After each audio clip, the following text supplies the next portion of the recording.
Not there before? It was not there before? I just moved this.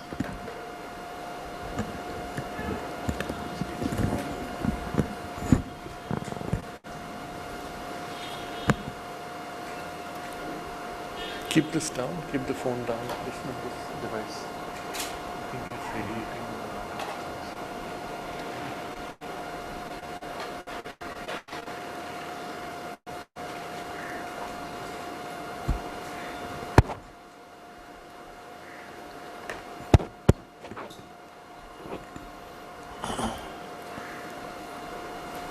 No help.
We are in the last paragraph of the chapter titled Release from the Ego, where step by step Sri Aurobindo has taken us to what is considered traditionally the highest experience, in which the individual soul who is journeying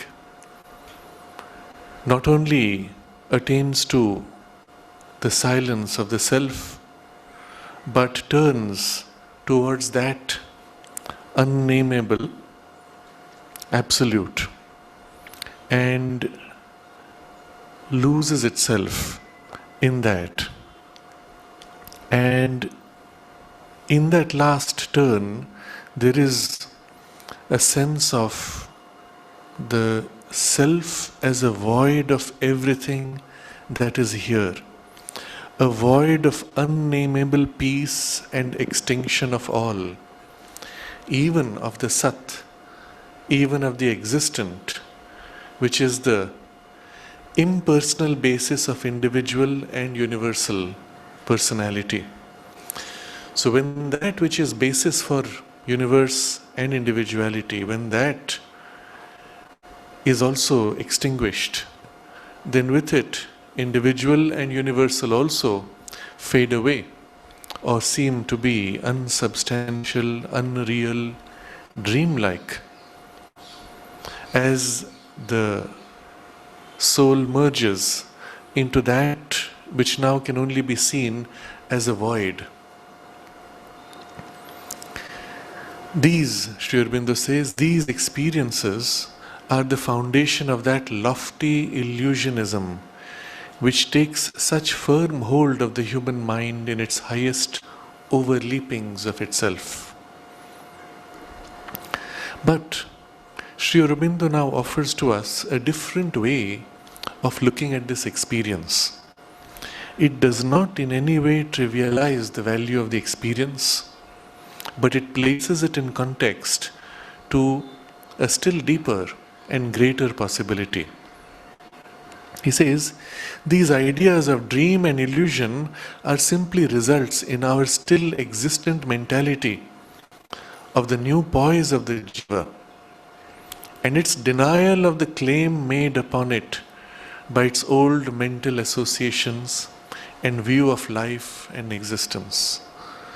So the question would be asked, who is it that is experiencing this, in which the world appears to be dreamlike?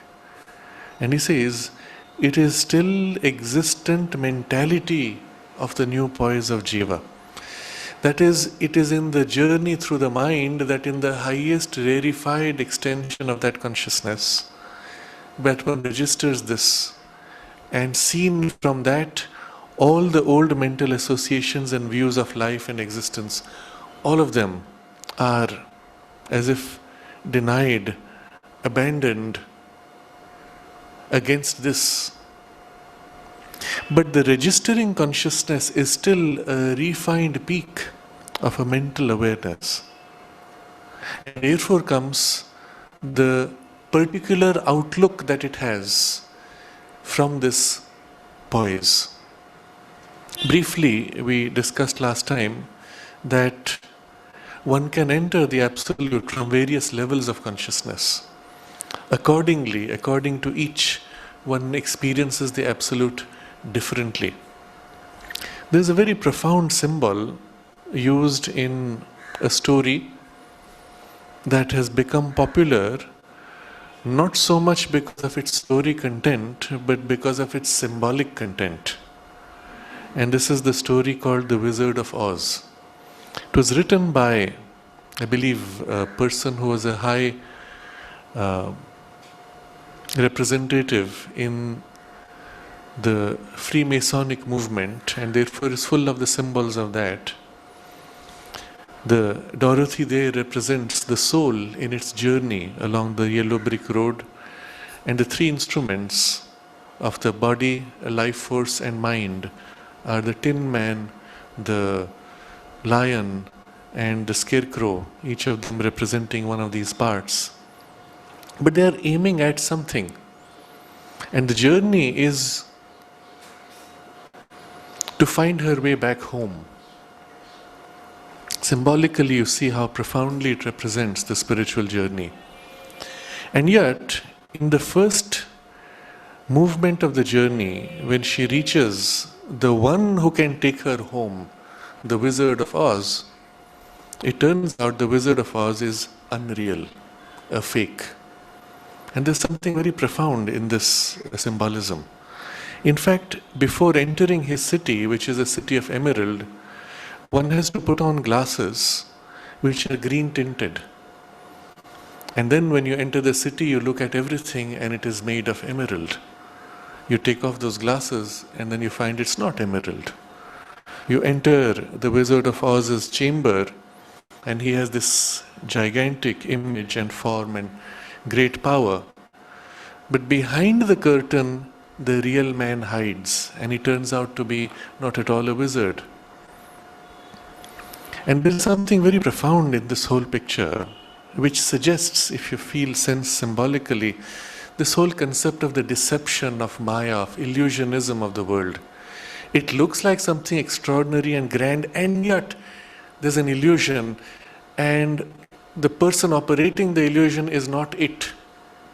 There is something greater to be found. In the story, of course, the secret is found in Dorothy's own self, but we skip that now. This idea that accordingly as one puts on the glasses, one sees reality differently, is a very deep truth which is represented in this story. In fact, as one journeys across different planes of consciousness, Depending on the consciousness from which we observe and experience, we are as if looking through tinted glasses at those realities. If you enter the vital world from a consciousness which is still rooted in the physical body and its senses and its familiar associations, then you do not see the vital world as it is to itself. You see it as it looks from the physical consciousness. You enter the mental world also similarly tied, and you see the mental world as it appears from the physical consciousness. Often, this is what happens when people are exposed to these worlds through the means of psychedelic drugs. The consciousness is still embedded in the physical body, but through the window, let's say, of the physical consciousness, it gets a glimpse of the domain of the vital or mental worlds. Generally, they are lower vital worlds, but still. And if there is a part within you that is a little more awake than the physical consciousness, it might catch a deeper glimpse. But if that part is not awake, then through this tinted lens, one has a glimpse of being overwhelmed with so much, so many pieces, so many objects, so many different things. It's the reason why there have been people who have also had spiritual experiences using the psychedelics, and there have been those who have had demonic experiences. All depends on the consciousness with which one enters, with which one looks. Even the colors of each of these worlds, a tint of its consciousness, are differently described by various occultists for the same reason, that they're looking at it through their own tinted glasses of consciousness. So Sri Aurobindo gives us a very different perspective here in the text of the Life Divine. He discusses the perspective of the illusory experience, the cosmic illusion. It's a chapter titled Reality and the Cosmic Illusion. And there he deals with this.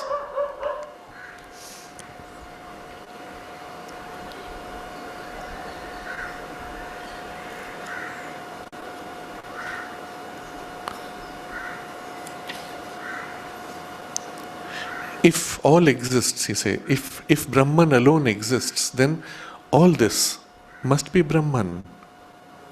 And if all this is Brahman, then obviously our perspective of things also would see not a division, but unity. And therefore, unless we are seeing the unity, we have not really reached to the true Brahman consciousness. So he says, in fact, in the Brahman consciousness, the divergences cannot exist. They must, by our passage into it, converge into unity.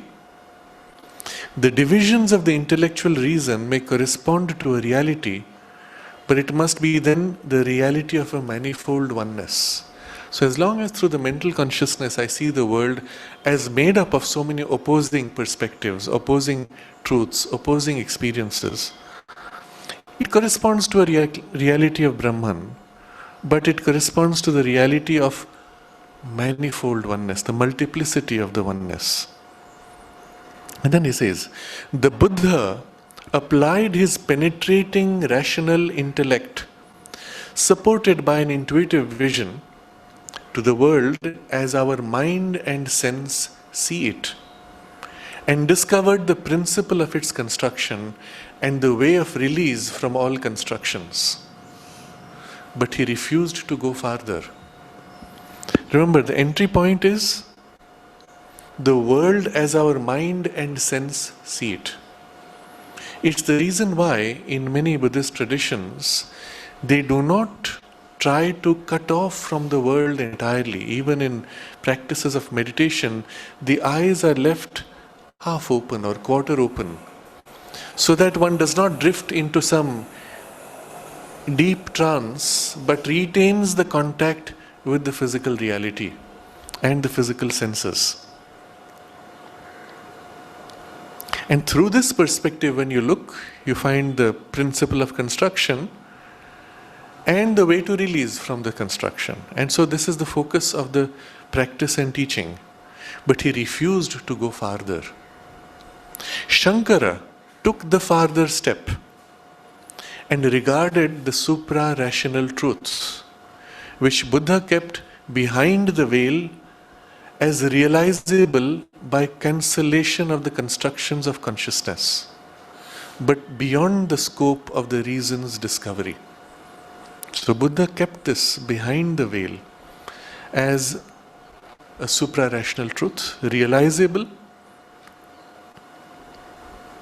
by cancellation of constructions of consciousness. In other words, by negating all this, you can enter into that supra-rational, but it cannot be reached by reason.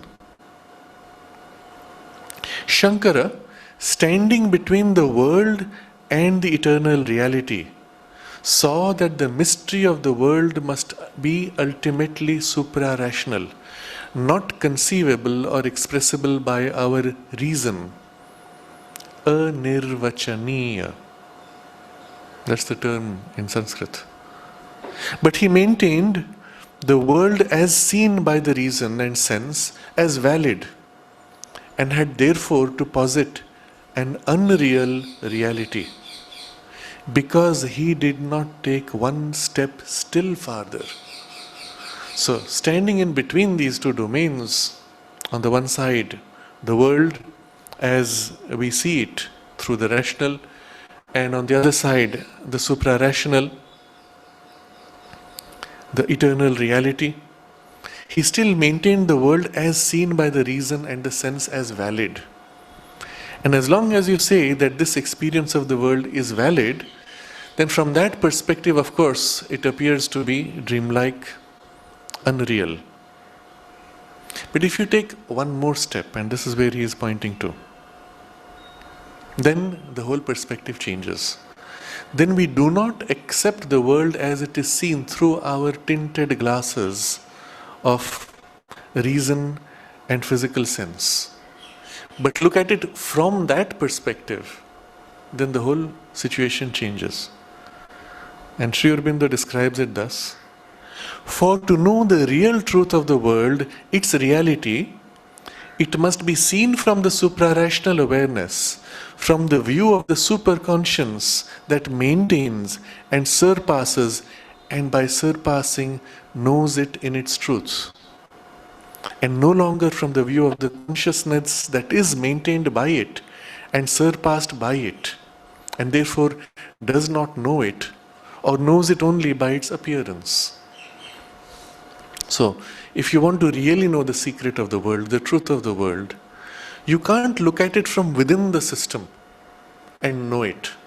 You have to look at it from the consciousness which maintains the world and surpasses the world. It alone can know the secret which is outside what is created. If you're inside the system and you're part of the created and the maintained, you cannot know the secret, because the secret necessarily is above in the creative process of the world. Very simple logic. So as long as we have maintained the world as we experience it as valid, then either we have to accept that it is intractable suffering from which you have to get out, as the Buddha declared, or we have to accept, as Shankara says, an illusion, unreal, against that reality. But the moment you step out and view from that perspective, what is it that changes? It cannot be that to that self-creative supreme consciousness, the world is an incomprehensible mystery, or that it is to it an illusion, that it is yet not altogether an illusion, a reality that is yet unreal. So to that creative consciousness, the world cannot be a mystery, because it has manifested it, nor can it be an unreal reality, because that knows and is all. So, the mystery of the universe must have a divine sense to the divine. It must have a significance or a truth of cosmic being that is luminous to that reality that upholds it with its transcending and yet immanent superconscience. So the consciousness which is presiding over the world and enters into the manifestation of the world, to that it is not a mystery, it has a divine sense and a significance and truth. And therefore, we have to go one step beyond to enter in that consciousness and from there see the world as it sees it. Now, to put it in terms which are much more simple to our vocabulary, we will say, you have to know the world as the divine knows it. Then you will know the world without mystery, without illusion. You will know the world for its truth. As long as you know the world as mind knows it, you have a problem. Because mind itself is part of the created process. So, how does the divine know the world? We don't read on the rest of the text from the Life Divine, but in brief, the vocabulary now we can reintroduce. The divine creative power which manifests the world is the supermind. The poise of consciousness, of power, which knows oneness and from oneness releases multiplicity. That poise we call the supermind. That is the knowledge which creates the world. That is the power which casts out the world's energy. Therefore, that is the one station which knows everything about the world, not only in detail, but in the whole, to which everything is revealed, no more a mystery. And because its power is casting the world is made of its own power itself. Therefore, it is real as itself, to the supramental consciousness. And so when you enter the perception of reality through the intellect, you see something. When you enter from a higher intuitive consciousness, you see differently. But when you enter from the supramental consciousness, then you see as the divine sees. It is towards this that Sri Aurobindo is now leading us. In the text that follows, in the Life Divine, he says, if the reality alone exists and all is the reality, the world also cannot be excluded from that reality. The universe is real. If it does not reveal to us in its forms and powers the reality that it is, if it seems only a persistent and yet changing movement in space and time, this must be not because it is unreal or because it is not at all that, but because it is a progressive self-expression, a manifestation, an evolving self-development of that in time, which our consciousness cannot yet see in its total or its essential significance. In that sense, in this sense, we can say that it is that it, the world, it is that and not that. Because it does not disclose all the reality through any form or some of its forms of self-expression. But still, all its forms are forms of the substance and being of that reality. All finites are in their spiritual essence the infinite. And if we look deep enough into them, manifest to intuition the identical and infinite. So, very simply, he has summarized the whole thing, that when you see the world as this changing appearance, it is because that reality is unfolding itself in a manifestation, in a movement of becoming. And to our view, which is inside space-time, we do not see the whole. And therefore it gives this appearance of something constantly shifting, unstable. But if you were to step out of our view inside space-time and view it from the poise of the supermind, which is releasing the power and knowledge which becomes the world, it knows and sees and is one with the oneness. And from that oneness which it is constantly, in totality, it releases a movement, a partial expression which is growing more and more complete. To its view, the universe is always seen in relation to the whole and is continuously manifesting more and more of the whole, and therefore the whole reality is always known, even while a partial portion is put out in the unfolding. So, from that point, we will say the world is that, because everything is formed out of that, and yet it is not that because it is not entirely that. All finites are in their spiritual sense the infinite, and if we look deep enough into them, manifest to intuition the identical and infinite. You take any object, it seems finite, but actually it is infinite. But you have to see now, in order to perceive, to glimpse, you have to see with a consciousness which is intuitive, which can see behind the form, the truth of it, where it relates to the whole. And this is not so difficult actually, because the part in our mind which is open to the intuition can sense this quite easily. I have a favorite exercise which I play with sometimes to highlight this. You take a sheet of paper,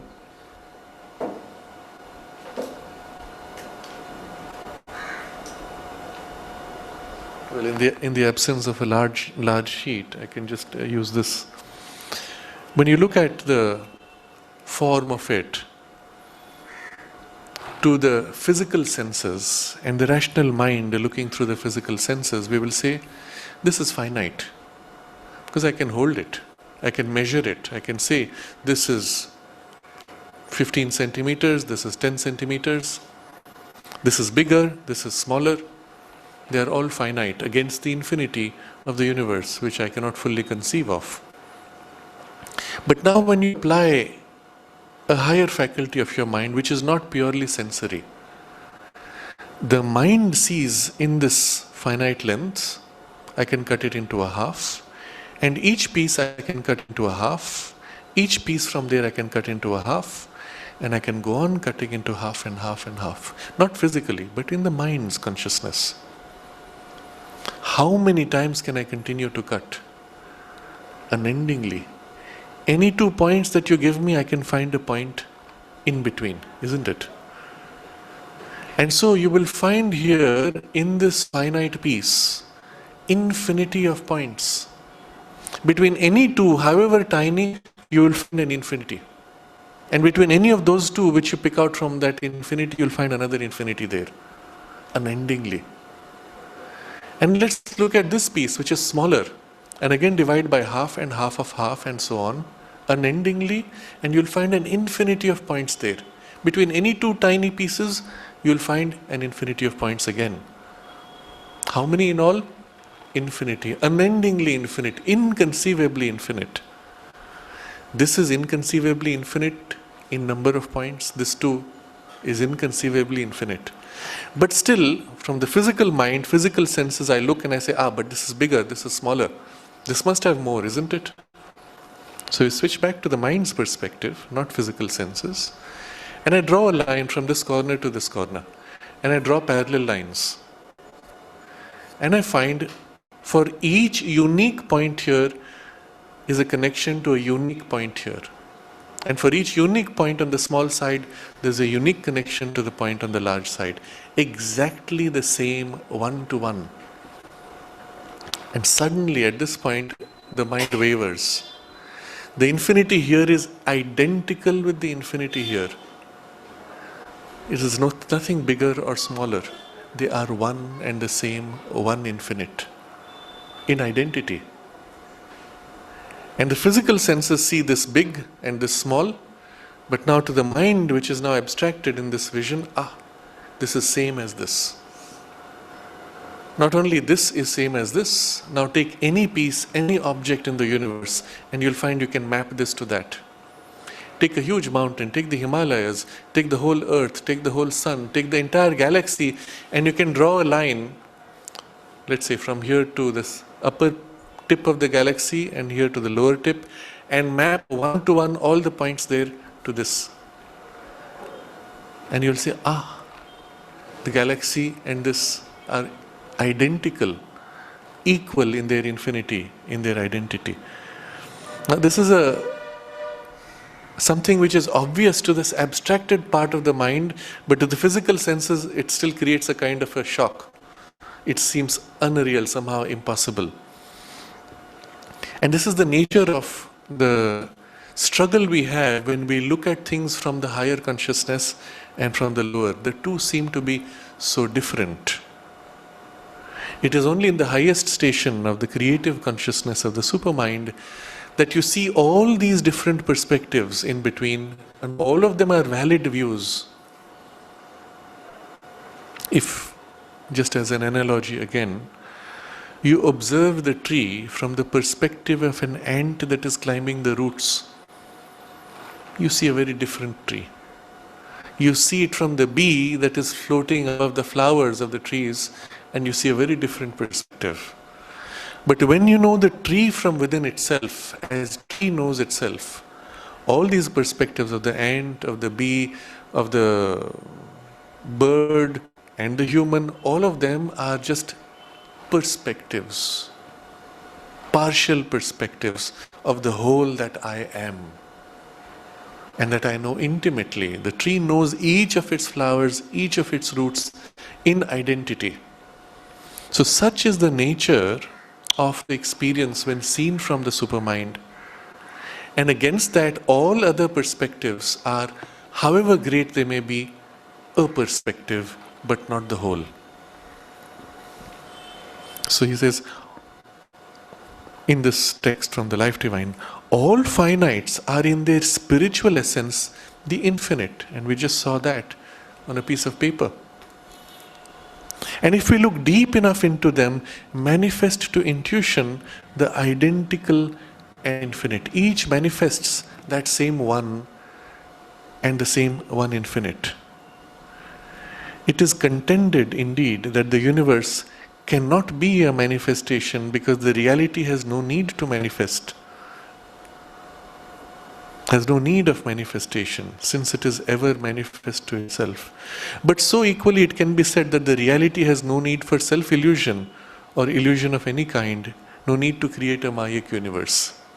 So in the same argument that someone uses against this vision, he turns the argument around and uses it to break their own perspective. This is the nature of the supermind, because all perspectives are in it. Whatever opposes it is already also part of it, and therefore is used by it to serve its own purpose. And it is in this way that Sri Aurobindo has seen and articulated the vision of the universe. So we skip the rest of the text. He says the Absolute has no need, but in its freedom, it can manifest. It can freely choose to manifest. So we come back now to the text of the Synthesis of Yoga.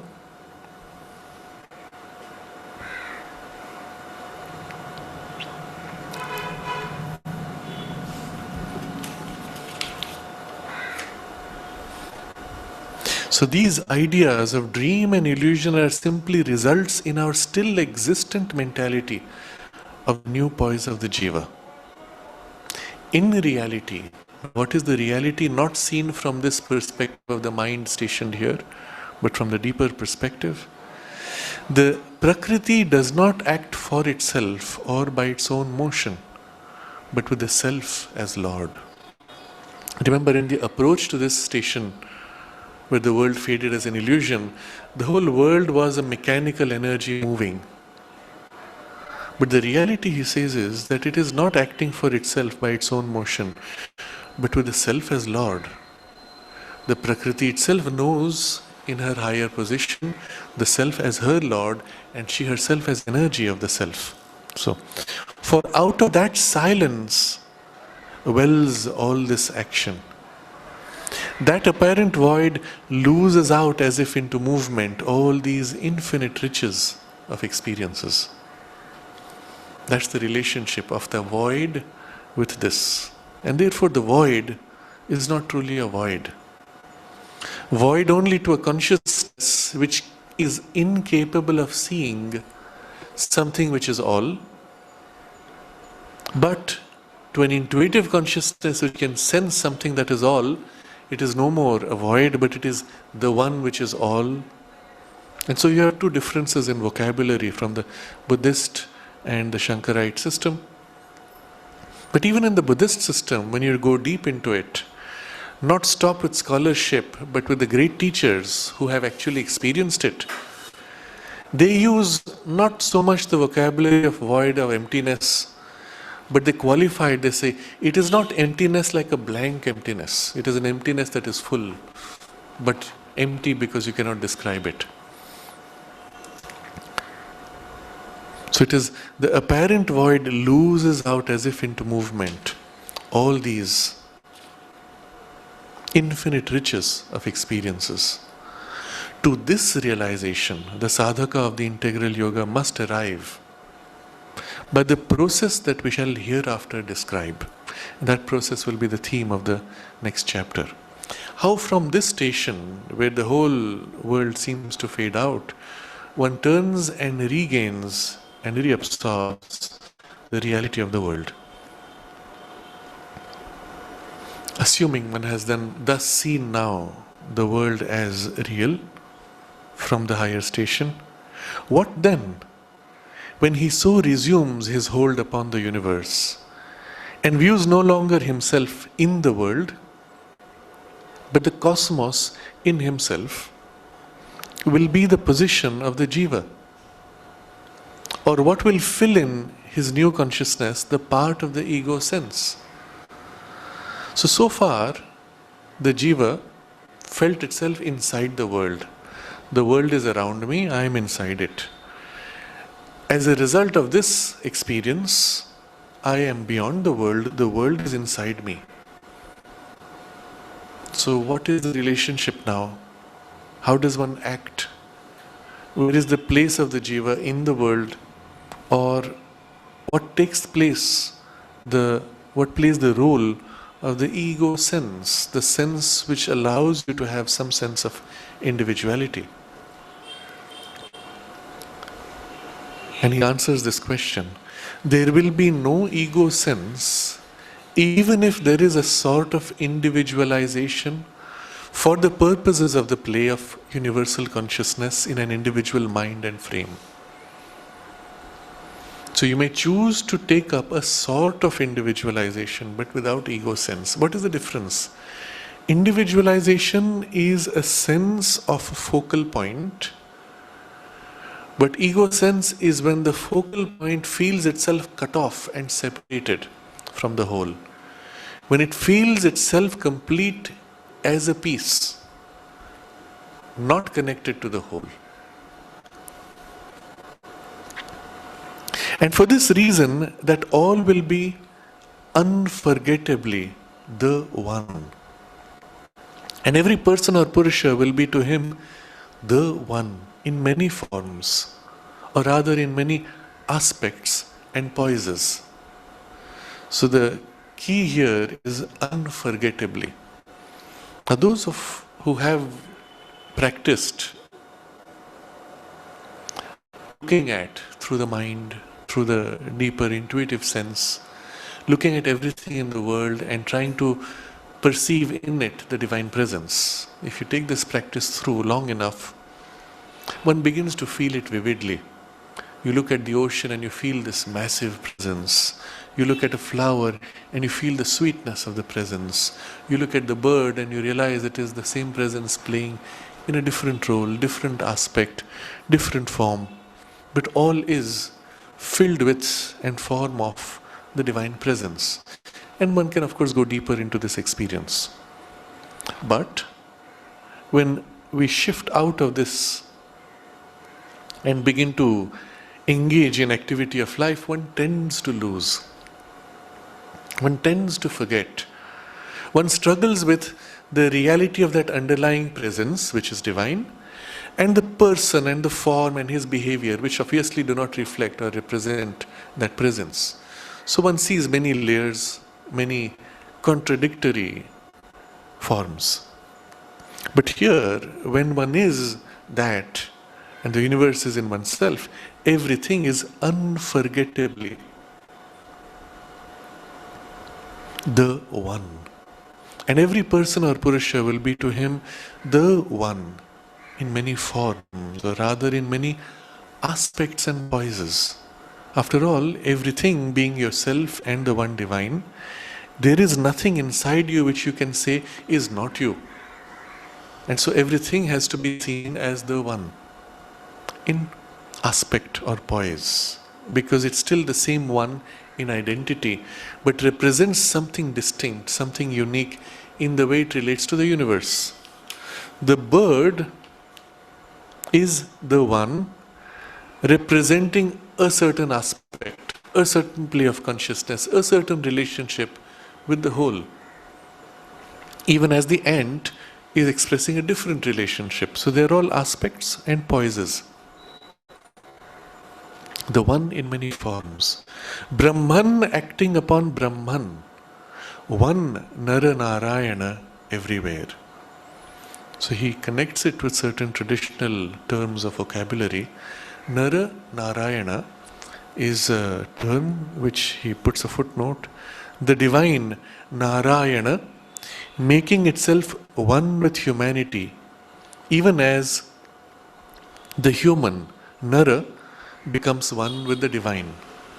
So there's a double movement, the divine making himself one with humanity, the human making himself one with the divine, Nara and Narayana enjoined. In the Sanskrit language, the vocabulary is always revealing, and one should pause to view what is behind Nara and Narayana. The Nara would represent, in particular quality of consciousness, a certain form of play. Narayana would represent the Lord, Master, or origin or truth of Nara. So when the divine is described as Narayana, it is always to emphasize this aspect of the divine entering human form. We have many words for divine. We have another word, Bhagavan, Bhaga representing the enjoyment, the delight, and Bhagavan is the one who is the enjoyer. You have equally Ishvara, Ish representing lordship, Ishvara is the Lord. Now you could use different terms to highlight different aspects of the divine in the relationship with the world. Narayana is used specifically in this sense of the divine in relation to human form.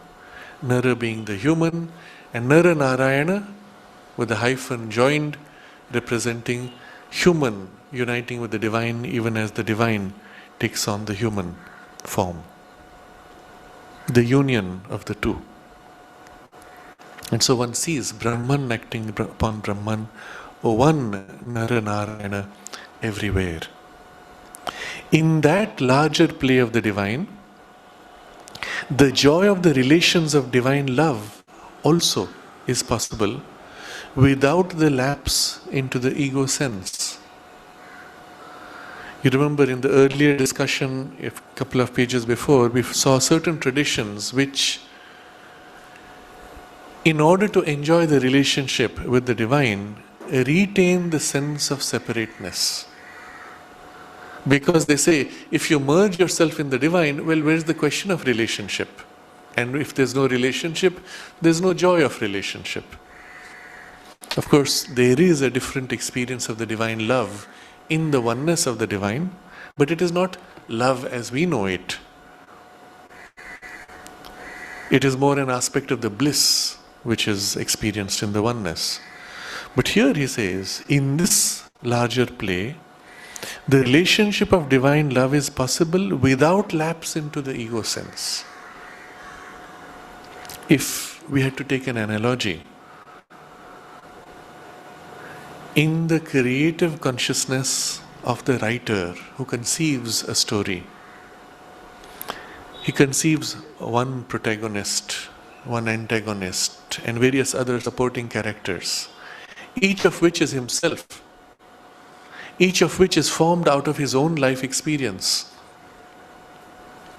And he plays them, he puts them in relationships to each other.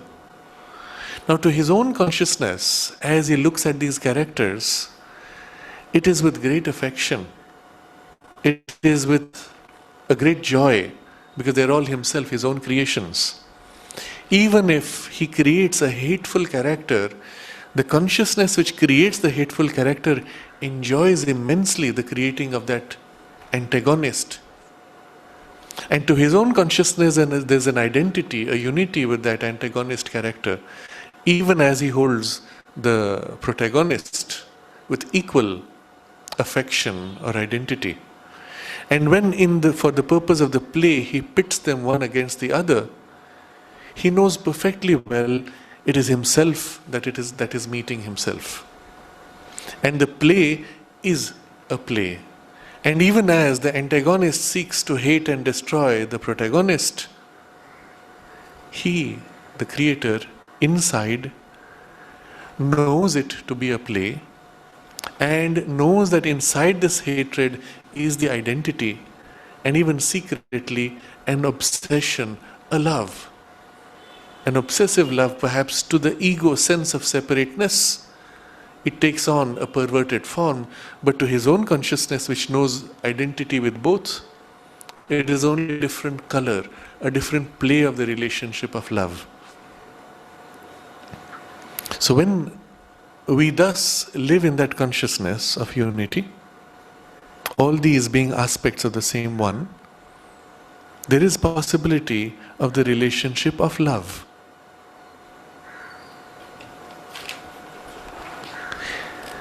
The joy of the relations of divine love also is possible without the lapse into the ego sense. Just as the supreme state of human love likewise is described as the unity of one soul in two bodies. This is often how the idealistic love sees the fulfillment of its love. It ends in a joining, in a merging of souls. Seen from below, from the human consciousness where all is fragmented and separated, this seems to be the acme of love.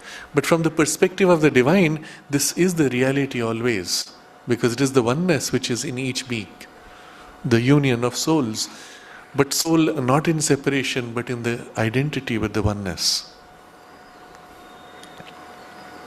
The ego sense is not indispensable to the world play in which it is so active and so falsifies the truth of things. The truth is always the one, at work, on itself, at play with itself, infinite in unity, infinite in multiplicity. So Sri Aurobindo now places before us a statement, it's an affirmation. The ego sense is not indispensable to the world play. It is so active. Everything is based on the ego sense, the sense of separation, the sense of I am not the other. And it is that which falsifies the truth of things so thoroughly, even as it exists so thoroughly. How can he make this affirmation? Is it just a statement? No. It is the rational conclusion of what we have seen before. And he puts it this, the truth underlying. We may not see the truth, but the truth is underlying there always. If the universe is born out of that one creative consciousness which holds it together, that is its underlying truth. Just because we in our fragmentation are unable to see that truth does not mean that that is not there. It is there, it is what holds the universe together and makes it cosmos and not chaos. If underlying truth was ego, meaning fragmentation and separation, if everything was made of pieces, nothing would be there to hold it in harmony. It would be chaos. All possibilities split apart, fragmented, randomly falling against each other. The interesting thing is when we go deep into randomness, find there is no real randomness. There is always some underlying order if you go deep enough. Because that is the deeper truth of things, all held together in a secret harmony. That the harmony holds itself secret behind does not mean it is not there. Because it is there, therefore everything is seen in cosmos, even if there is an appearance, a screen of chaos. In the domain of mathematics or physics, we face this problem always. There is no way to create real randomness. It is a great challenge to be able to create a real randomness. The moment you create something which generates randomness, well, you find there's a pattern in it. Because the origin is always reflected in its manifestation. If the origin is a system, structure, formula, equation, technique, it will reflect in the pattern which emerges. You can never create a machine or an equation or a formula or a system which will generate true randomness. Always randomness represents ignorance. You go deep enough and know, you find it is not random, there is a pattern. It may be extremely complex, but there is a pattern. And so the truth is this, that the truth is always the one at work on itself, at play with itself, infinite in unity, infinite in multiplicity. So 4 facets he shows of the underlying truth. The first facet is of work. That everything, because that's how the mind looks first, it views the world mechanically. This is working on that. That is working on that. There's a whole chain of cause and effect of workings. We see an energy, it acts on another part of the energy, which acts on another part, and a chain of ripples. So the work is the first appearance, that things are following in action one upon the other. But behind that, there is a deeper truth, that everything is the one at play with itself. Behind is the joy of the play and the freedom of the play. While in front it looks like it has to be this way, behind one sees, oh, it need not have been. It's just a free choice that it made to follow this pattern. And that's why even in order that we see in the universe, if you look deep enough, you'll find the order is not rigid. There is always a flexibility, which we see as randomness, which means for us only we do not know that there is a free choice. If you look at the whole universe, if everything was coming out of a single equation, then all the galaxies would be arranged in some structure. We do see structures, but there are always exceptions to all structures. We can follow any mathematical equation to describe your physics, but you'll always find some exception, some small variation, and we don't know where it comes from. In the most physical consciousness, the variations are tiny, because the play of freedom of consciousness is minimally seen. But as you go up the higher levels of consciousness, there is greater and greater freedom. And laws begin to break down more and more. Therefore, psychology cannot be reduced to mathematics, while physical experiences can be reduced to mathematics, again at a symbolic level. But when we actually go to measure, there's always some variation. In the domain of physics, it's very difficult to get an exact measurement. And the only way you can get an exact measurement is you repeat the same measurement 100 times and average it out, and you get something which is reasonably constant. But otherwise, every attempt to measure gives you some variation, some change. In the mental world, it is far more different. The variations are far larger. Attempt the same thing a second time and it is totally different in its experience. If nothing else, because you have done it once, that is now modifying your second experience. It overlays upon the first. But you offer it to somebody else, the same experience for the first time, he experiences it differently. Nothing is ever repeated, because it is a play of the one who is infinite, who wants to play out the infinite possibilities. Therefore, in its freedom, it ensures nothing is ever repeated.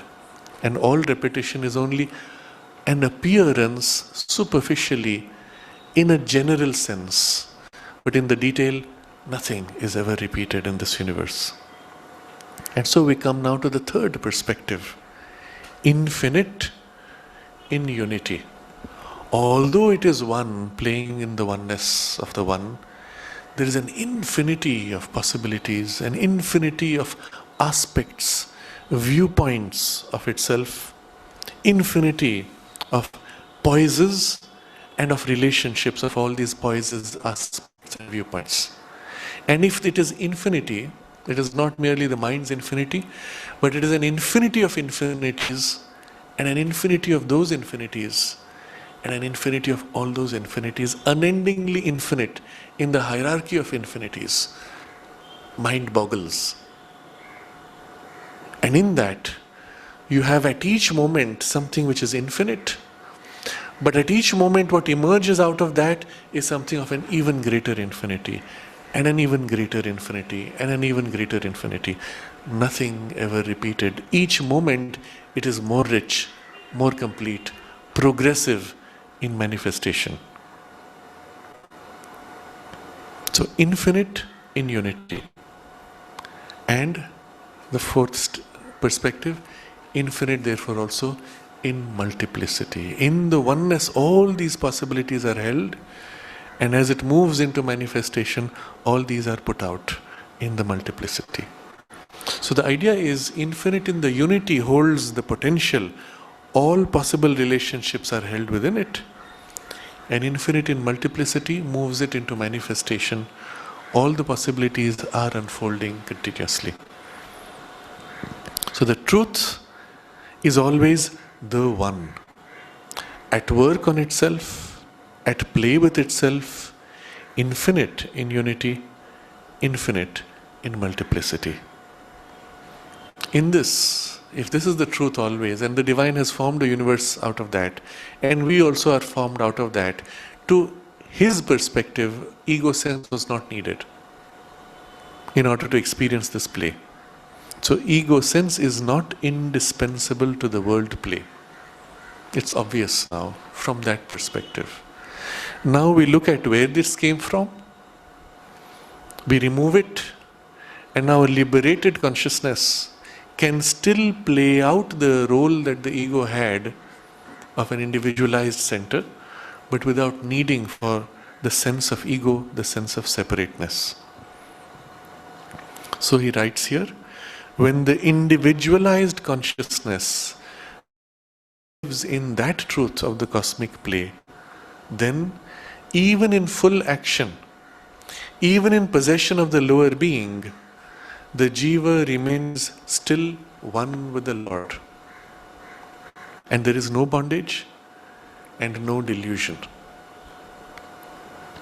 So we started with an individualized ego consciousness because we emerged in our evolution from the body and from a sense of fragmentation and limitation and incapacity.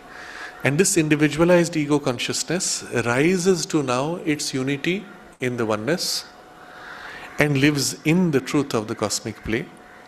Once it has reached that, it can continue the play in full action, in possession of the lower being. Still, it is one with the Lord, and there is no bondage and no delusion. He is in possession of self and released from the ego. As an analogy,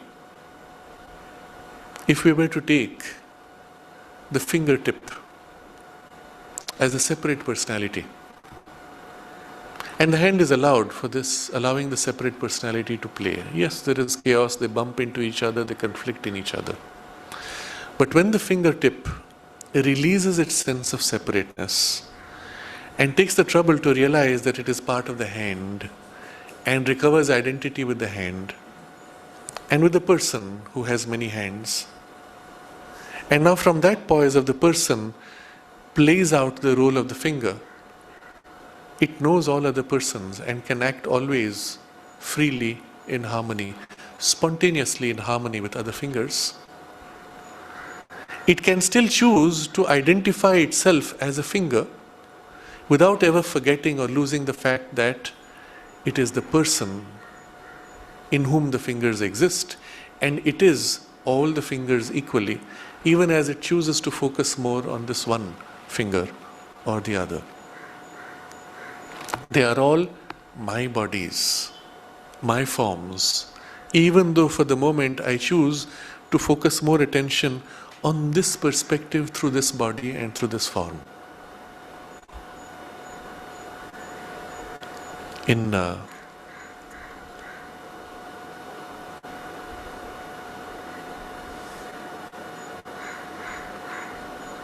There's an interesting incident narrated in a book called Life After Life and its video, where a person who, so to say, died medically on the operating table and brought back to life, recalls what he experienced during the time in between. And he describes it thus. It's a very beautiful description. He says, I was everywhere, nowhere in particular.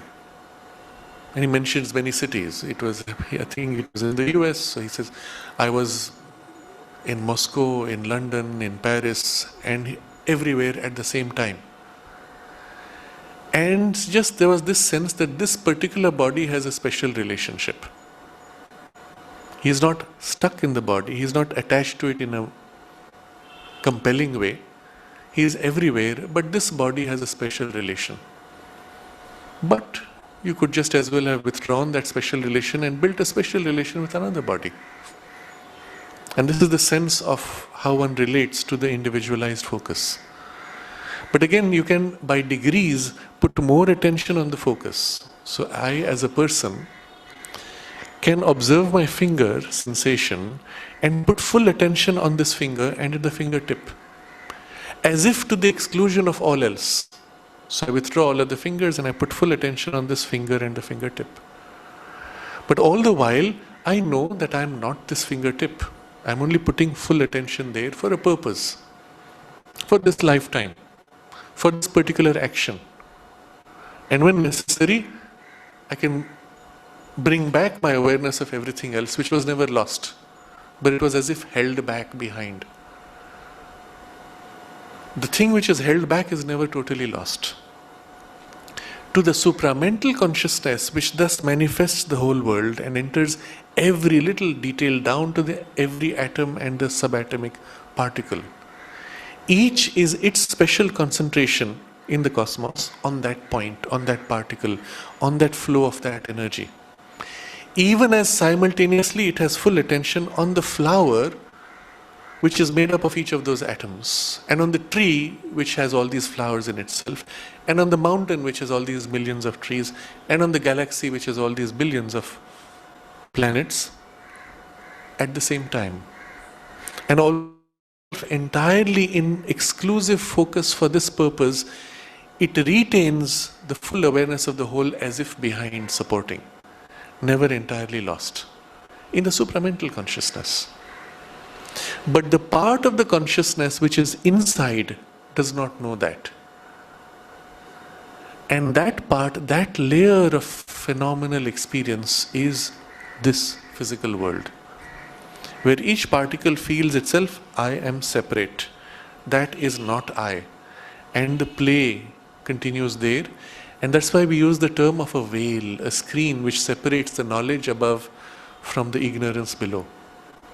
And what we have done is, in our individual evolution, we have broken the veil, awakened to the knowledge of the whole, and now we can play the game in complete freedom, released from the ego. He is in possession of self and released from the ego. The jiva remains still one with the Lord, and there is no bondage and no delusion.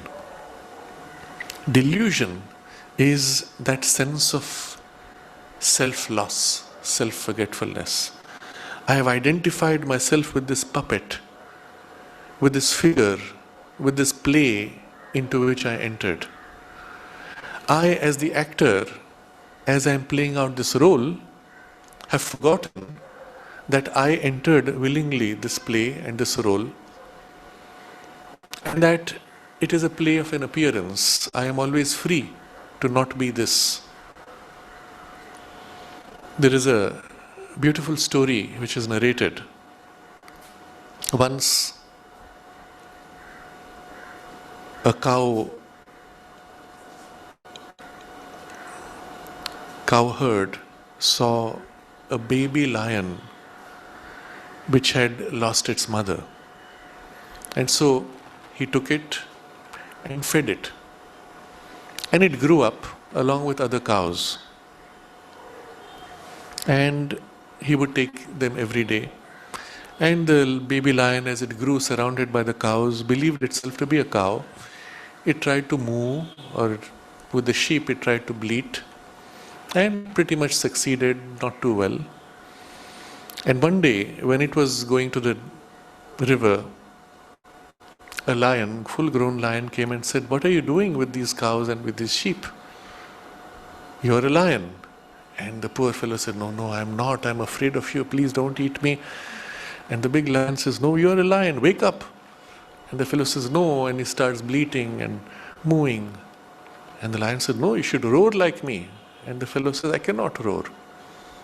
And at some point, the lion gives him a knock. And with the shock of the knock, the reaction of the biology kicks in, and the fellow roars. And he looks into the water and sees he's a lion. Sees his reflection, and he wakes up to who he is. The sense of delusion is like that.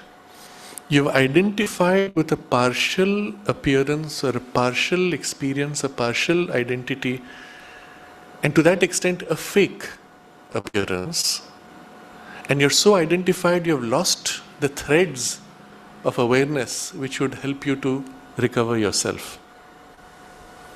And sometimes the knock awakens you. It breaks that formed illusion, that formed bubble, and you're freed from it, and suddenly you wake up. But of course there are many bubbles, many layers. Sri Aurobindo describes in the Life Divine 7 layers of ignorance. In the biblical tradition, this is described as the dance of the 7 veils. Remember with this woman, I don't know the full story, the woman dances before the king and reveals her veils one by one, removes the veils, representing the soul before the divine. And the 7 layers, the 7 veils which conceal us, conceal the divine from us, actually they conceal us, limit and bind us in 7 layers of delusion. And these are such fine, they are shot through in our whole system. So all 7 mix with all 7 to create complex layers, complex weaves and wefts of the thread. And sometimes a shock is enough to wake you up. Otherwise, the normal process is a gradual journey where bit by bit the threads are broken. And suddenly we realize, I was never all this. I was always free, but somehow I believed to be, I identified myself and was lost in this identification. As children, often we go through this phase in our journey of awakening because you've always treated elders as somehow superior. You're always meek before them. You always accept to be dominated by the seniors. There comes a time where you suddenly realize, oh, I am no more the junior. Those people are like behaving to me like this. I am the elder here in this group. And there's a kind of a realignment of relationships. Either it happens gradually or it happens in a shock. Suddenly the ego surges forward and says, no, I will not. And everyone is quiet. And I say, oh, I can get away with it. I can assert myself. All these years I had to accept whatever others said. And there's a kind of a transition like that. These are small steps, small layers of the veils being removed. But the real veil removed is when we go through this, what has been described in this chapter. I am not body, I am not emotions, I am not thoughts. And even from this observer stance, I am not the mental consciousness opening out to something greater. The truth is always the one at work. And it is to this which we attain, and we are in possession of self and released from the ego. That's the end of this chapter. What remains though is the point Sri Aurobindo said, how from that stance where the world may appear illusory one recovers the truth of the world. And that is now the theme of the next chapter, titled The Realization of the Cosmic Consciousness. And it is equally fascinating and equally practical in its approach and the understanding that it leads us to, and the way it changes our perspective of the universe. How is this cosmic consciousness experienced in all its multiple facets as the power, the creative power of the same one consciousness, and the many ways in which it reveals, and how in that consciousness the individual consciousness can exist, and what is this relationship between the two. And all of these we will experience and study in the next chapter. For now, we can take up any questions, any comments. Yes. You are saying in one of the things that Sri Aurobindo said, I am jealous, therefore the problem exists. Then other also written that for 18 years I concentrated on these symptoms. I could not understand very well. Then she explains that why he should be jealous. But the jealous is a symbolic meaning. And then he says, she says that when you look the problem by becoming center of the universe, your own self, then the problem always exists. Yes. If it is not, you see from the divine's way, there are no problems. So whenever there are problems, so the meaning of jealous is like that. Yes. So how can we transcend this? And second question is, she has also said in some other place that when any problem is there, the problem as it is there. It has its own significance. Then human way of seeing. And third is divine way of seeing. So these are the two questions. Always we see the perspective of the ego sense, the sense where you are cut off. I am not all this. Puts you in the center and expects from the universe that it should serve you, the center. And so all the problems start and all the disharmony is created, because each center now demands the whole universe to serve its need. But very momentarily, and it does not need any great spiritual liberating character of experience. If you simply take the position that all these centers are part of one larger unit, what is the best for this unit? You can often solve the problem of adjustment. But still, you have only got a larger ego sense. If you take the perspective of all of these are part of one consciousness manifesting, what is its intention in each of these? Then one finds often almost any problem, any disharmony can be resolved if everybody takes this perspective. And it can be even from a very mental perspective that one can look at this. I shared last time the experience I had with this one person who was saying, I'm trying to see my life from the perspective of the whole universe. Just that as an exercise. Suddenly you realize your life is as valuable as any other. And it's as important as every other. And everybody is playing as critical a role or as meaningless a role as yourself, depending on how one sees it. At the same time, both are true. Nobody is indispensable. You pull out somebody, things move and the person is replaced. Nobody bothers after. Equally, at this moment, each one is a unique role which nobody else in the universe is playing. Once you see like this, then adjustments become very simple. And often it requires only this slight shift of perspective to bring about a practical harmony. It is not yet a true harmony because I am still looking at it in one part of my consciousness. In other parts of my consciousness, I do not feel this. I do not feel that the other is myself. I see it from the mind, and so with my mind in an organizational level, in my workspace, I can adjust. But when it comes to emotions, then I feel, oh, so and so betrayed me, so and so let me down. That part has not yet experienced this so easily. But when the consciousness thus rises to its underlying experience of unity, then all the parts of our being can receive its impression and get remolded from its perspective. Then only one has the divine perspective and the human perspective join. Yes. But my point is here, we can do something at a very practical level just by shifting how we think.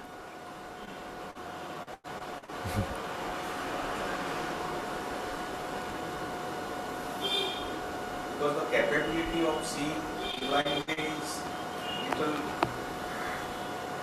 Yes, the capacity to see from the divine perspective is not developed in us. But precisely reading texts like this, dwelling on them, where he describes how it is, how it works, how does one see the other, how they relate. Studying this, thinking about it, this part of our mind which is more flexible, the higher ranges, is now able to identify with those perspectives. And although still seeing in a mental consciousness, which is limited, still it is able to see from its limitation this and recognize it as a truth and say, yes, I want this. I want to experience, I want to live in this more and more.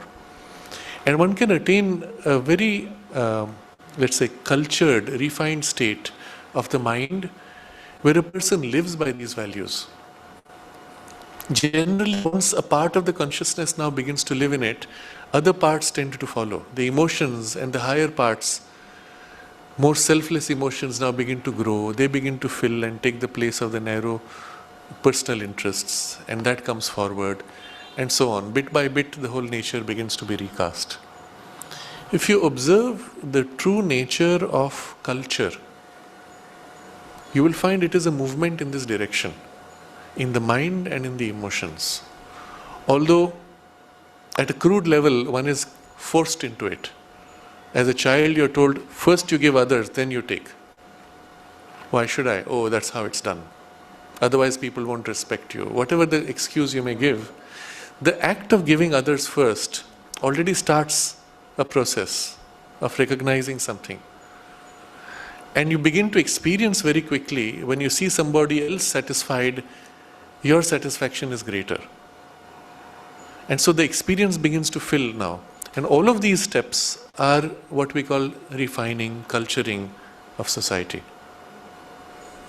But it's really taking you in this direction closer, in the direction of the divine perspective of things.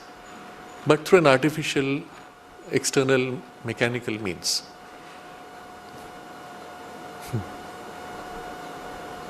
So cultured society versus barbaric society. You will see the harmony is greater in culture.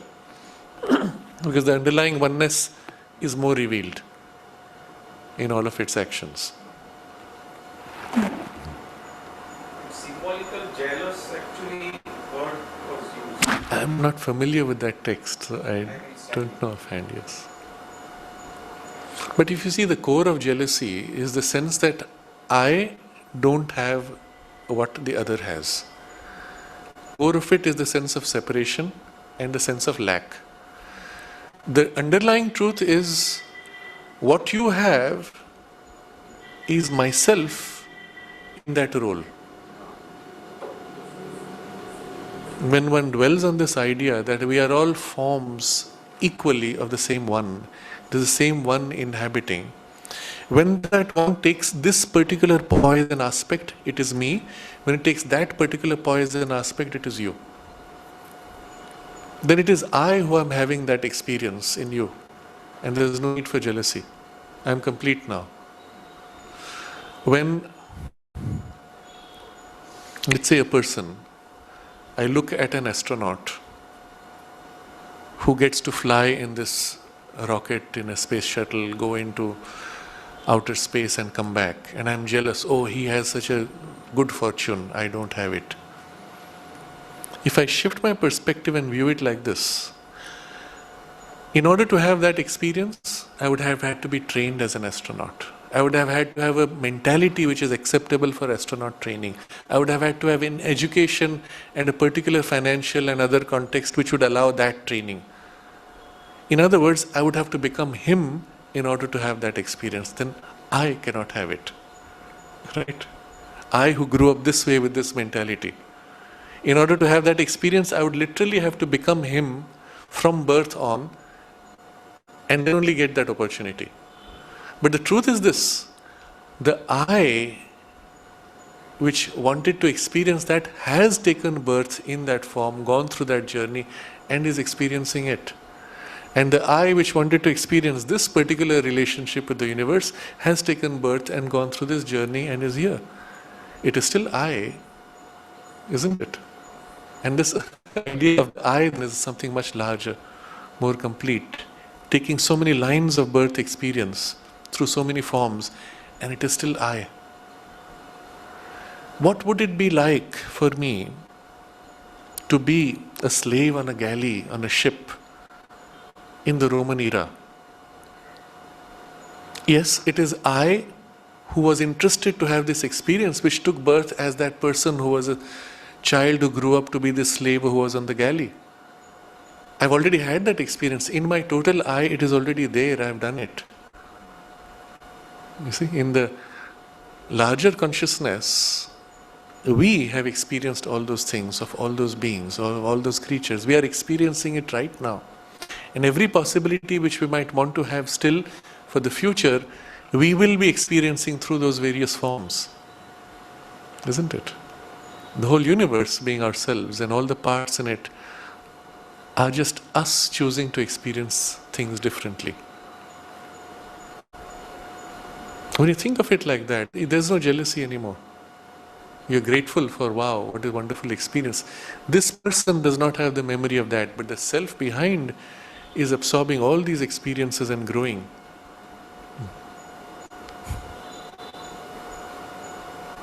And I share in that growth.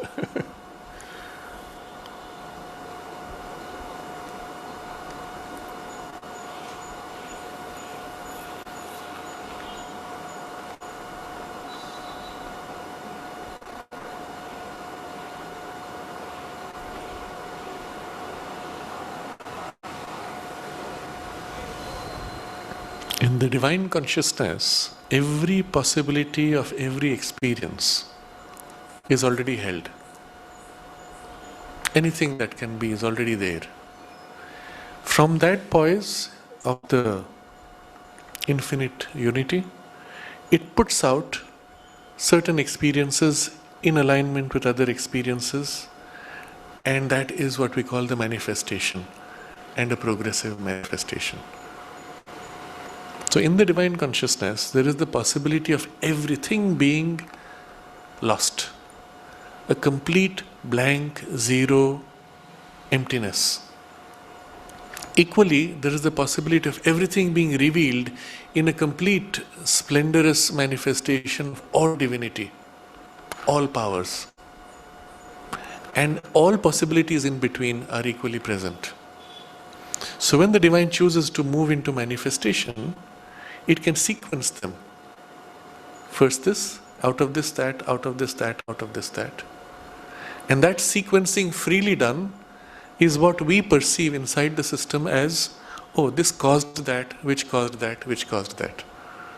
But in reality, the divine puts forward different possibilities, one after another, in a certain pattern of harmony.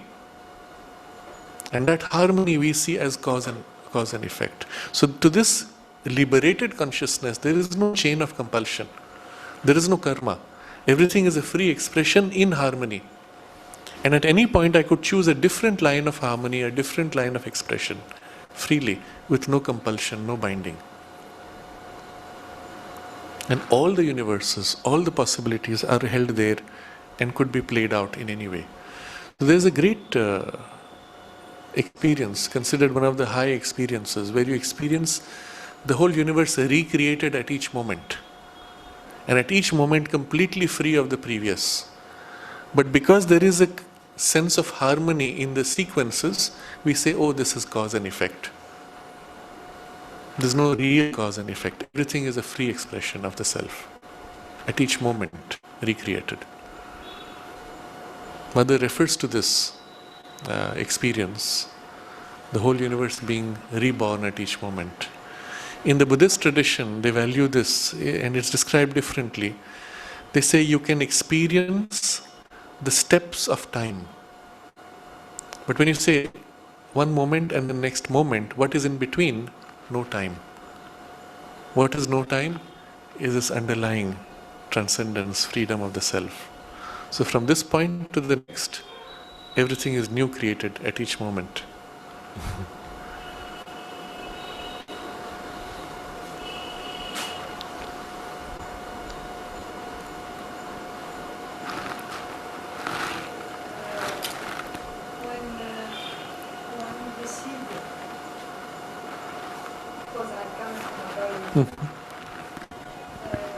How we perceive immediately the sense of ego?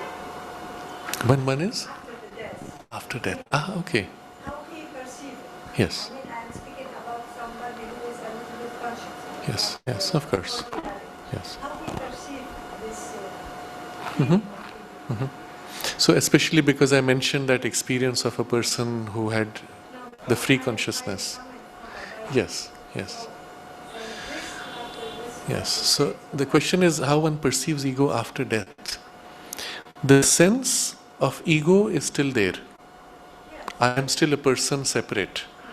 But the narrowness of the ego is released. The narrowness which is caused by the physical body consciousness, which is extremely dull and limiting, that being shed, one feels suddenly a kind of a decompression.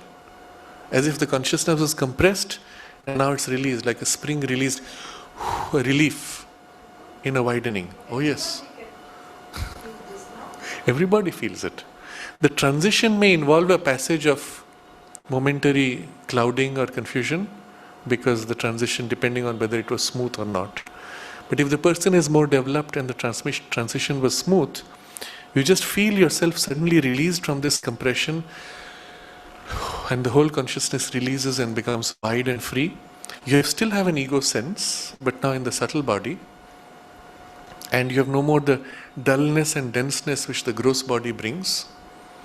And often the experience is so beautiful that you don't want to go back. And this is described by people who have near-death experiences. They don't want to go back, but they're told, your work is not done, you have to go. And there's a compression again, a kind of a narrowing and dulling as you return. In most cases, the dulling is so much that you lose even memory, and only fragments of that experience remain. Similar to birth. At the time of birth also there is this narrowing and dulling, especially in the identification with the physical brain. Now the birth has a more complex problem because the brain is undeveloped and it cannot contain the full awareness. So the dulling is even greater and the loss of consciousness almost complete and the loss of memory complete. That's why you do not remember. Until the point of entry into the body, you have memory of your purpose and even continuity with the past life. But now when you fuse into the physical brain, you lose all that because the brain is unable to hold that memory consciously. Except momentarily in the parts which were not fully fused, some sense of continuity is retained. But when you go out of the body, let's say at the time of sleep or in death, and you come back, then you do not have that kind of loss. But still there is enough dulling that if the consciousness is not developed in the higher parts, you lose memory and only some fragments remain. But otherwise it is a great release when you leave the physical body.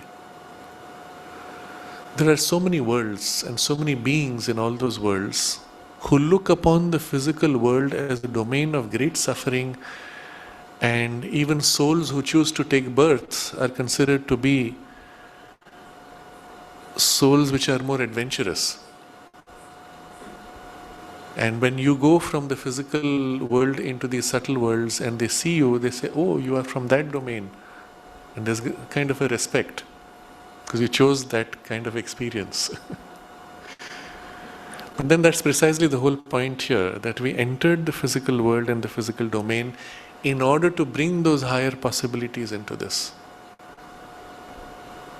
The soul need not have. It was very happy and complete in its Satchidananda consciousness, isn't it? And maybe we can close by reading this passage from Savitri, where he describes how and why the soul enters the world. And he describes the two states. I will tell you.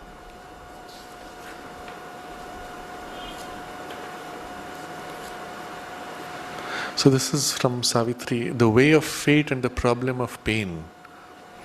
When Savitri's mother says, but why this suffering? Why why are we bound to it?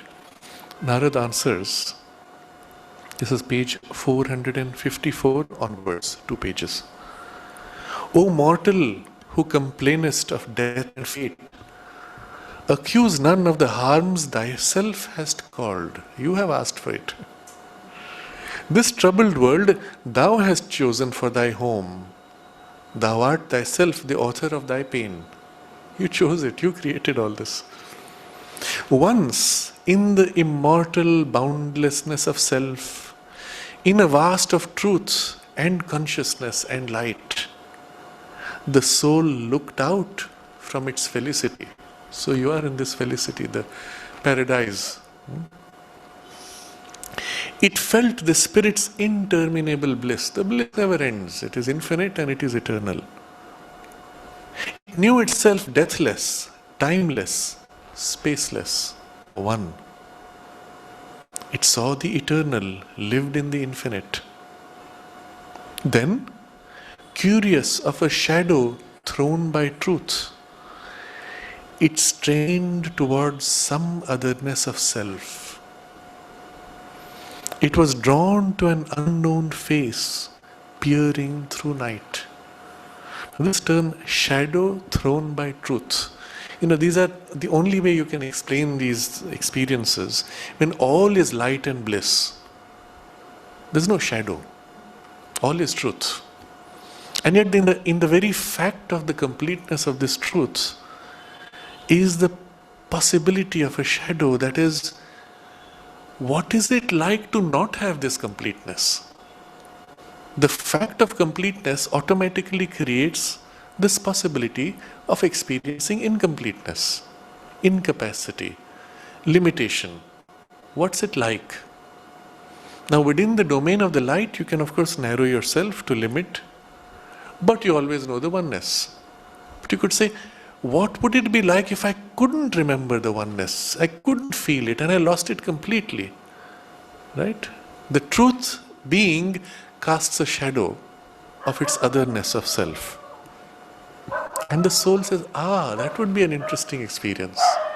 Especially when the bliss is eternal and infinite. Well, what does it matter? I can freely play with the opposite without losing myself. Right? Because I have eternal bliss. I can play with non-bliss as a partial experience without ever losing my totality. It sensed a negative infinity, a void supernal whose immense excess imitating God and everlasting time offered a ground for nature's adverse birth.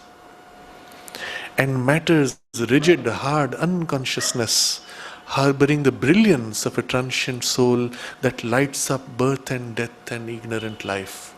So it sees a possibility of a condition of this extreme negation and the light of the soul entering this extreme negation and lighting it up through the play of birth and death and life. Oh wow, that would be an interesting experience. A mind arose that stared at nothingness till figures formed of what could never be. It housed the contrary of all that is. A naught appeared as being's huge sealed cause, its dumb support in a blank infinite, in whose abysm spirit must disappear.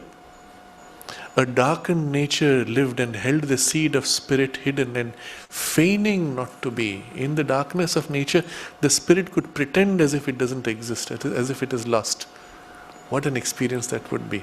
It's like children. What shall we play? Let's play hide and seek. Now the whole point of hide and seek is you want to hide so that no one can know where you are. And then the point is you want to be found after you're hidden. Otherwise there's no point to hiding. Right? But why do you want to hide? Because we know each other already. We are already too close. So the experience of the opposite, of being hidden, of being lost, of being separate, of being cut off, something is attracted to that. Eternal consciousness became a freak. Now as you're turning to look at that, eternal consciousness became a freak. Okay, I skip a little bit. The soul attracted leaned to the abyss. It longed for the adventure of ignorance and the marvel and surprise of the unknown and the endless possibility that lurked in the womb of chaos and nothing's gulf, or looked from the unfathomed eyes of chance. And all this possibility is there in that domain, not in this paradisal domain. It tired of its unchanging happiness. It turned away from immortality. It was drawn to hazard's call and danger's charm. It yearned for the pathos of grief and the drama of pain.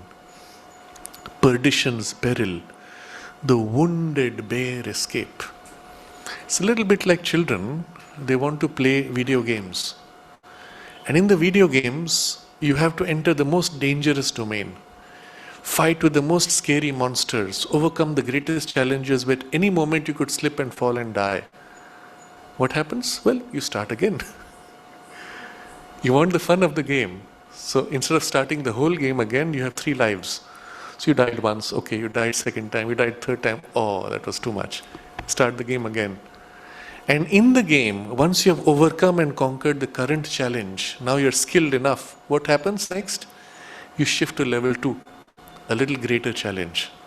Now you suddenly enjoy a new challenge, a new skill, commensurate with your capacity.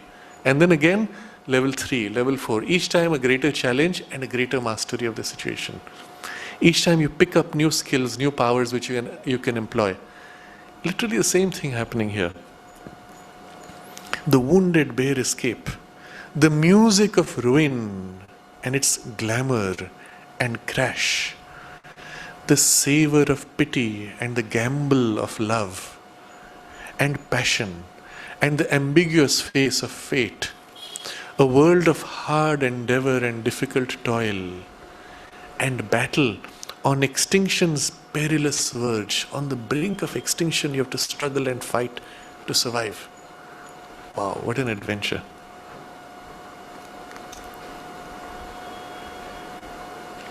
A clash of forces, a vast incertitude.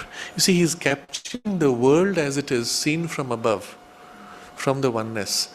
Capturing the nature of this world from all its aspects. And each of these aspects from inside the system, we say, oh, what is this chaos? What is this struggle? What is this pain? What is this ignorance, incapacity? But from there it is like, wow, what a wonderful experience. A clash of forces, a vast incertitude. Compare it with there where everything is in perfect harmony. No clash, all forces play in beautiful harmony. The joy of a creation out of nothingness. Strange meetings on the roads of ignorance. Here you can build a house, create something which didn't exist. You can invent something which no one had ever thought of and patent it and use it and change life, change people, change society. Strange meetings on the roads of ignorance.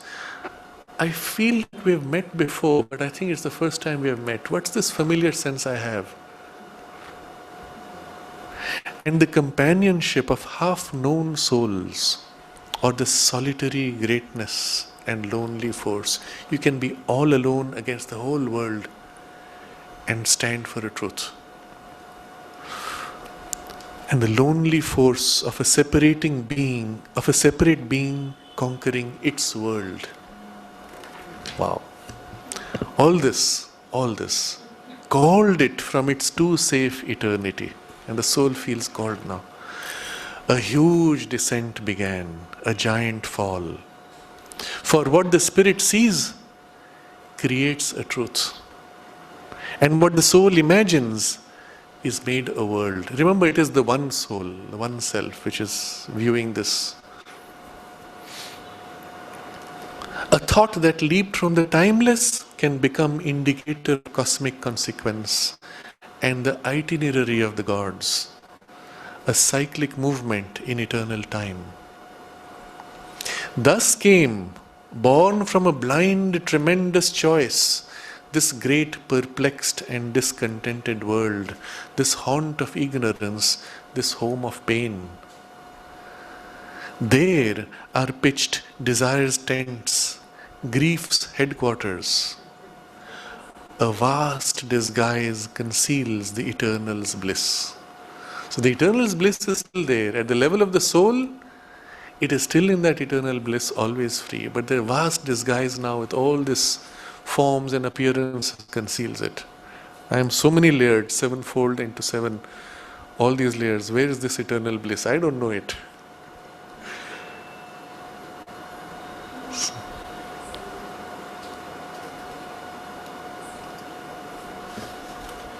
So in a sense, we all entered this video game, so to say, this virtual reality, which is a creation of our own creative power, to experience these conditions of the opposite.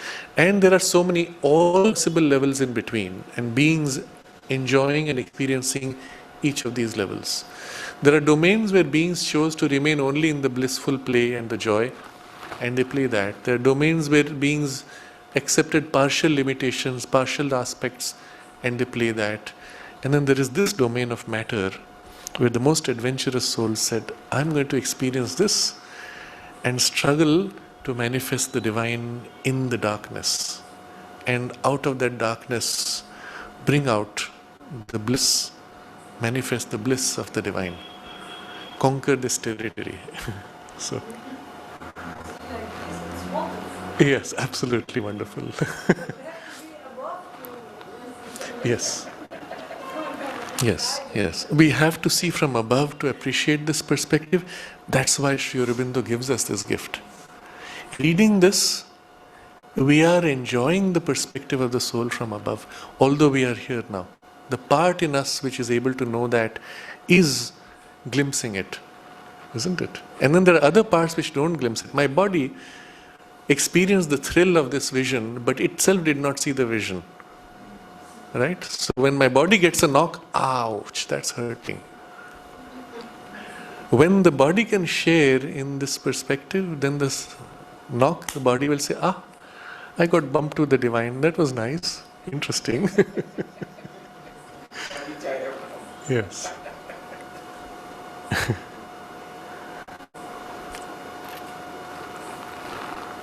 And these are the most adventurous souls, remember. That's you and I.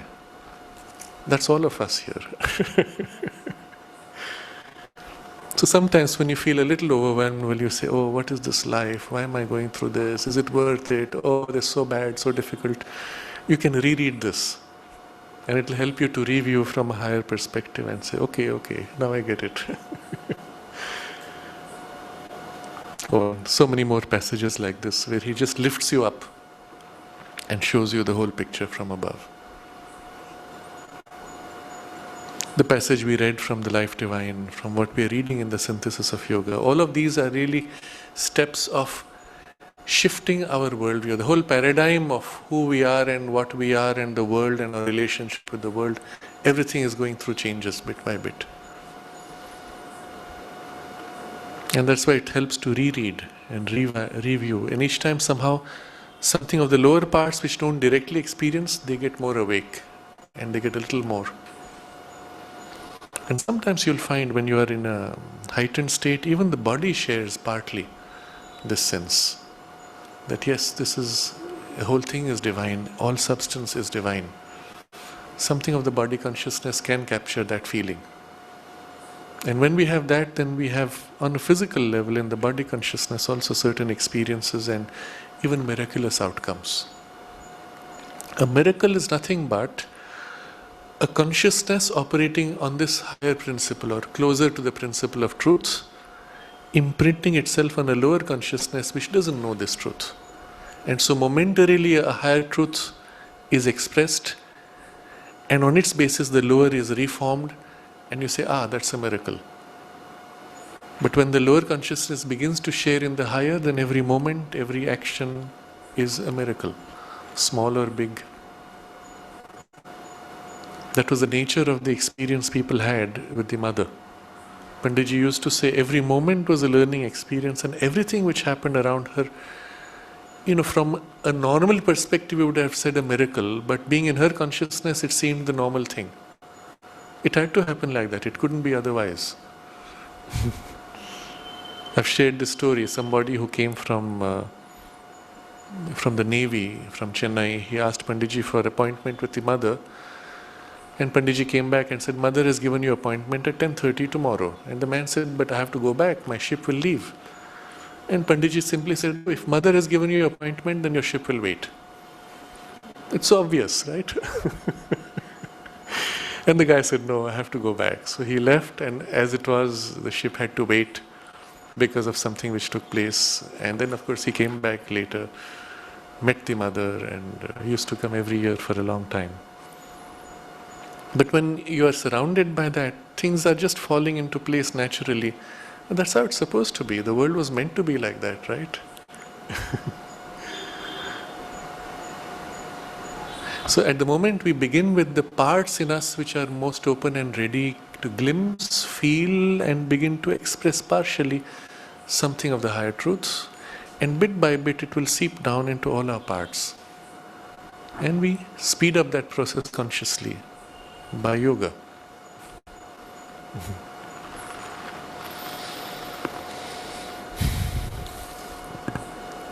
There's another passage in Savitri where he describes the experience of this nirvana, and after that, when the whole world refills again with the divine presence and that transition, which I will keep for next time when we read those portions in the synthesis of yoga.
encouraging passage.